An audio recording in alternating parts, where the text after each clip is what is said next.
नमस्कार दोस्तों, आज की इस वीडियो में हम बात करने वाले हैं पर्सनल फाइनेंस के ऊपर लिखी गई सबसे पॉपुलर और शानदार किताब the psychology of money book के बारे में। दोस्तों, क्या अमीर बनना आपका सपना है? क्या आप चाहते हैं कि आप भी दुनिया के सबसे अमीर आदमी बने? क्या आप चाहते हैं कि आप भी बिलियंस में पैसे कमाएं? अगर आपका जवाब हाँ है तो यह किताब आपको सिखाएगी कि आप अमीर कैसे बन सकते हैं। यह किताब आपको सिखाएगी कि वेल्थ का मतलब क्या होता है और पैसों की कदर कैसे की जाती है। अगर मैं इस किताब को पढ़ने वाले लोगों की बात करूं तो यह किताब हर किसी के लिए बहुत ही इंपॉर्टेंट है, क्योंकि अगर आप एक स्टूडेंट हैं तो यह किताब आपकी जिंदगी बदल सकती है। अगर आप बिजनेस कर रहे हैं तो हो सकता है इस किताब को पढ़ने के बाद आपके सोचने का तरीका बदल जाए, और अगर आप कोई जॉब कर रहे हैं तो यह किताब आपको अमीर बनने का पूरा रास्ता बताएगी। दोस्तों, इस वीडियो को पूरा देखने के बाद आप साइकोलॉजी ऑफ मनी को अच्छी तरह से समझ पाएंगे और आपको यह पता चलेगा कि पैसा किस तरह से कमाया जा सकता है और पैसे को किस तरह से मैनेज किया जा सकता है। इस किताब से आपको ऐसी ऐसी चीजें सीखने को मिलेगी कि जिसके बाद आपकी पूरी लाइफ की कहानी बदलने वाली है। तो वीडियो को एंड तक जरूर देखना। तो इस किताब का पहला चैप्टर है नो वंस क्रेजी। हर व्यक्ति जिंदगी में सोचता है कि वह क्रेजी नहीं है और वह पैसों के बारे में सब कुछ जानता है, इसलिए कुछ लोग शेयर्स में पैसा लगा देते हैं तो कुछ लोग पीएफ में लगा देते हैं। कुछ लोग पैसा कमाने के लिए नौकरी की खोज में निकलते हैं तो कुछ लोग एंटरप्रेन्योर बनना चाहते हैं। इसका मतलब है हर किसी की पैसे के बारे में सोच अलग है, लेकिन हर कोई खुद को समझदार समझता है। इसलिए लेखक ने कहा है कि अपनी लिमिट समझे। उन लोगों को देखें जिन्होंने जिंदगी में गरीब होने के बावजूद पैसे बनाए हैं। देखें उन्होंने आखिर यह कैसे किया और उनसे प्रेरणा ले। Chapter 2 luck and risk. इस बात से इनकार नहीं किया जा सकता कि कुछ लोग पैसों के मामले में बहुत लकी होते हैं।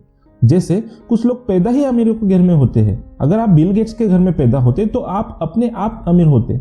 लेकिन दोस्तों, लक के साथ बुरी बात यह है कि इसे कोई कंट्रोल नहीं कर सकता और हम अमीर बनने के लिए लक के सहारे नहीं बैठ सकते। दूसरा तरीका होता है रिस्क लेने का। बहुत से लोग कंफर्ट जोन में रहते हैं और 9 से 5 वाली जॉब में पिसते रहते हैं।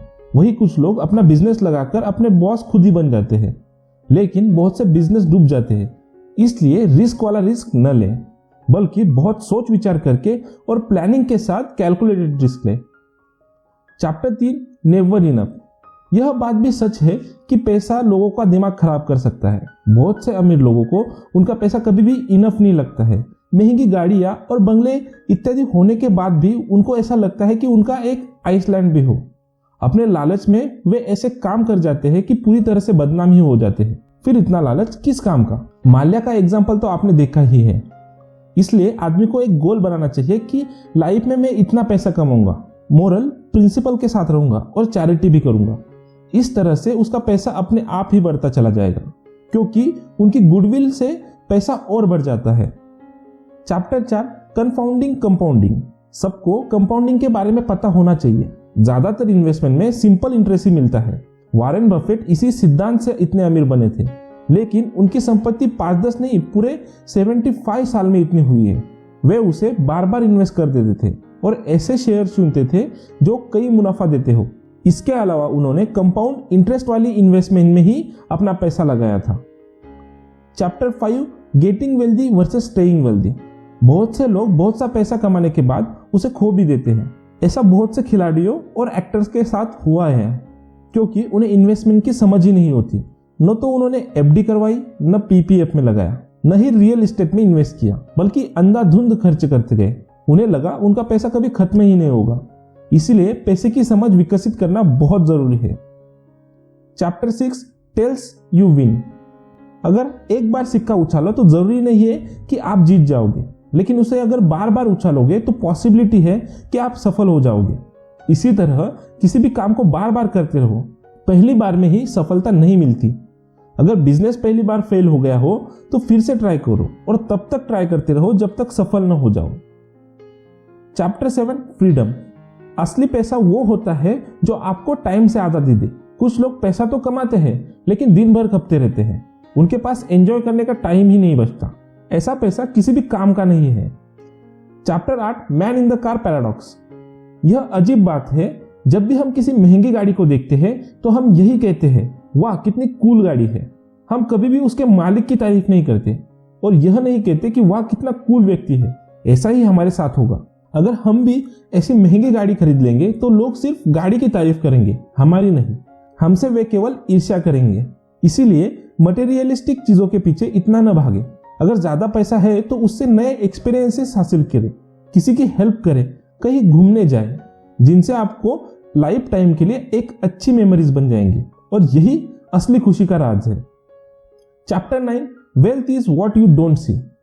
अमीरी वो है जो नजर आती है, जैसे कि महंगी गाड़ियां, बंगले, ब्रांडेड कपड़े। लेकिन वेल्थ नजर नहीं आती, जैसे इन्वेस्टमेंट, प्रॉपर्टी, बिजनेस। अगर आपके दोस्त ने जिसकी इनकम आपकी इतनी ही है 10 लाख की कार ली है तो देखने से वह अमीर लगेगा, लेकिन उसके पास अब आपकी तुलना में 10 लाख कम होंगे। इसलिए वेल्दी बनने की कोशिश करें, अमीर दिखने की नहीं।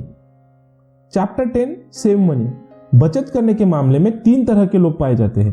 पहले वो जो सोचते हैं उन्हें बचत करने की जरूरत नहीं है। दूसरे वो जो सोचते हैं वे बचत नहीं कर सकते। तीसरे वो जो बचत करते हैं। वक्त के साथ साथ तीसरे बहुत वेल्दी बन जाते हैं, उनका बुढ़ापा आराम से कटता है। लेकिन बाकी के उम्र भर कंगाली का जीवन व्यतीत करते हैं और दूसरों पर निर्भर रहते हैं। वे स्वभाव से भी बहुत कड़वे हो जाते हैं। इसलिए आज से ही बचत करना सीखें और बचे हुए पैसे को इन्वेस्ट करें। चैप्टर 11, रीजनेबल और रैशनल। कुछ लोग इतना सोच विचार करते हैं कि कुछ कर ही नहीं पाते। वे रैशनल होने के चक्कर में हर चीज में परफेक्शन लाने की सोचते हैं। थोड़ी सी भी कमी रहने पर उस काम को वो आगे नहीं बढ़ाते। ऐसा करने की बजाय आप यह देखें कि आपने जो प्लान किया है उससे काम चल जाएगा या नहीं। ऐसे ही स्टॉक्स में लॉन्ग टर्म के लिए इन्वेस्ट करें, क्योंकि उनमें हर महीने उतार चढ़ाव आते रहते हैं, लेकिन लंबे समय में वे प्रॉफिट ही देते हैं। Chapter 12, surprise. इंसान को जिंदगी में हमेशा सरप्राइज के लिए तैयार रहना चाहिए। ऐसा ही पैसे को लेकर भी आपको सरप्राइज मिल सकता है। बहुत से लोग कोरोना के पहले शेयर मार्केट में बहुत अच्छा पैसा कमा रहे थे, लेकिन अचानक से कोरोना आ गया और सारा मार्केट धड़ाम से गिर गया। बहुत से लोगों को लॉस हुआ, लेकिन बाद में फिर से मार्केट ऊपर चला गया था। ऐसे ही किसी कंपनी को जिसे आप बहुत अच्छा समझ रहे हो और उसमें कोई घोटाला कर दे तो वह डूब जाती है और आपका पैसा भी डूब सकता है। इसलिए हमेशा चौकन्ने रहें। Chapter 13, room for the error. पैसा कमाने के दौरान हर किसी से एरर हो सकता है, लेकिन उसे बहुत कुछ सीखने को भी मिलता है। गलती से होने वाले नुकसान से बचने के लिए आप हमेशा अपने पास कुछ रिजर्व कैश रखें। सारा पैसा एकदम इन्वेस्ट न कर दें। वॉरेन बफेट ने कहा है, cash is the king. Yes bank का जब शेयर गिरा था तो बहुत से इन्वेस्टर को नुकसान हुआ था, लेकिन कुछ लोगों के पास कैश बचा था। उन्होंने गिरे हुए दाम पर शेयर खरीद लिए और एवरेज कर लिया। इससे उनका नुकसान कम हो गया। इसलिए बुरे समय के लिए कुछ फंड जरूर रखें। Chapter 14, you will change. वक्त के साथ हर इंसान बदल जाता है। शरारती बच्चा आगे चलकर एक जिम्मेदार इंसान भी बन जाता है और शरीफ बाद में बदमाश भी बन सकता है। ऐसे ही जो भी सपने और गोल्स हमने आज बनाए हैं, हो सकता है वो पूरे ना हो, लेकिन फ्यूचर में हम कुछ नया भी कर सकते हैं। अपने पास में न जीते रहे। यह न सोचे कि स्कूल या कॉलेज में आपके मार्क्स तो बहुत कम थे, आप अच्छे स्टूडेंट नहीं थे। इससे कोई फर्क नहीं पड़ता। आपका फ्यूचर आपके पास पर निर्भर नहीं होता। आप जब चाहे अपना फ्यूचर बना सकते हैं। इसीलिए समाज ने जो अनाप शनाप आपके दिमाग में भर रखा है उसे बाहर निकाल दे। असली किताबें पढ़े और नया ज्ञान हासिल करें। Chapter 15, nothing is free. पैसे से ही पैसा बनता है, फ्री में कुछ भी नहीं आता। अगर आपको कुछ बड़ा करना है और आपके पास पैसे नहीं है तो पहले कुछ साल जॉब कर लीजिए। बहुत से सुपरस्टार कभी छोटी मोटी जॉब करते थे। उस पैसे से ही उन्होंने उचित ट्रेनिंग ली और पोर्टफोलियो बनाए। ऐसे ही बिजनेस के लिए भी पैसा चाहिए होता है। शुरू में ऐसा बिजनेस शुरू कर सकते हैं जो कुछ हजारों में शुरू हो सके, बाद में उसे स्केल अप कर सकते हैं। Chapter 16, you and me. पैसा कभी भी अकेले नहीं कमाया जाता। आपको हमेशा दूसरों की हेल्प लेनी ही पड़ेगी। अगर आप इंट्रोवर्ट हैं तो भी आपको दूसरों से डील करना सीखना होगा। जितना आप मी को इंपॉर्टेंस देते हैं उतना ही दूसरे यानी यू को भी दें। दूसरों की रिस्पेक्ट करें। अच्छे टैलेंटेड लोग हमेशा रिस्पेक्ट के भूखे होते हैं। उनके सामने अपनी ईगो न दिखाएं, तभी वे आपके लिए दिल से काम करेंगे। Chapter 17, the seduction of pessimism. आशावादी होना अच्छा है। हर कोई हमें ऑप्टिमिस्टिक बनने के लिए कहता है, लेकिन ब्लाइंड ऑप्टिमिज्म किसी काम का नहीं होता है। यह हमें ले भी डूबता है। कोई बच्चा पढ़ाई न करे लेकिन आशा रखे कि वो पास हो जाएगा, तो क्या ऐसा होगा? अगर किसी में टैलेंट न हो और वो बॉलीवुड चला जाए तो क्या होप के भरोसे सफल हो पाएगा? इसीलिए पेसिमिज्म भी जरूरी है। यह देखें कि कौन सा काम मुश्किल है या आसानी से नहीं होगा, फिर उसमें अपनी स्किल्स को डेवलप करने के लिए लगातार मेहनत करें। इसीलिए ऑप्टिमिज्म और पेसिमिज्म में बैलेंस बनाकर चलें, तभी आप सफल होंगे। Chapter 18 when you will believing anything. हमारी समझने की शक्ति में हमेशा एरर होता है। जैसे बहुत से लोग न्यूज में सुनते हैं और उसे ही सच मान लेते हैं, जबकि उसमें से ज्यादातर चीजें मैनिपुलेट की गई होती है। ऐसे ही न्यूज़पेपर्स में कई बार कंपनीज गलत लेख भी पब्लिश करवा देती है ताकि लोग उनके शेयर खरीद सके और वो बाद में डूब जाते हैं। इसीलिए हर चीज पर आंख बंद कर विश्वास न करें। Chapter 19 all together now. इस चैप्टर में ऊपर दिए गए चैप्टर्स को समराइज किया गया है और कुछ टिप्स दिए गए हैं, और वो है जैसे हमेशा हम्बल रहे, ईगो न पाले, ऐसे फाइनेंशियल डिसीजन ले जिनसे आपको मेंटल पीस मिले, टाइम की पावर को समझे, एकदम से कोई रिच नहीं बनता, फेलियर को एक्सेप्ट करना सीखे, कभी भी हिम्मत न हारे, इन्वेस्टमेंट की आदत बनाए, रिच होते हुए भी साधु की तरह शांत रहे। Chapter 20 confessions.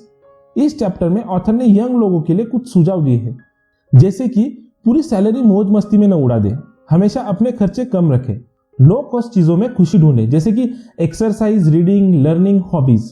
कभी भी कर्ज लेकर घर न खरीदे, पहले उसकी एफडी करके कुछ सालों तक बढ़ने दे, इन्वेस्टमेंट की आदत डालें, अपने बच्चों के लिए उचित प्लान या फंड में इन्वेस्ट करें ताकि बाद में उनकी पढ़ाई या शादी में काम आए। उम्मीद करता हूं कि साइकोलॉजी ऑफ मनी बुक की यह समरी आपको पसंद आई होगी। दोस्तों, अगर आपको एक वेल्दी लाइफ जीनी है तो यह किताब आपको जरूर पढ़नी चाहिए। मैं डिस्क्रिप्शन में लिंक दे दूंगा, आप वहां से बाय कर सकते हो। वीडियो अच्छा लगा तो वीडियो को लाइक एंड अपने फैमिली एंड फ्रेंड्स को जरूर शेयर कीजिए। ऐसे ही और वैल्यूएबल वीडियो देखने के लिए चैनल को सब्सक्राइब करना न भूलें। आपका अपना कीमती समय देने के लिए धन्यवाद।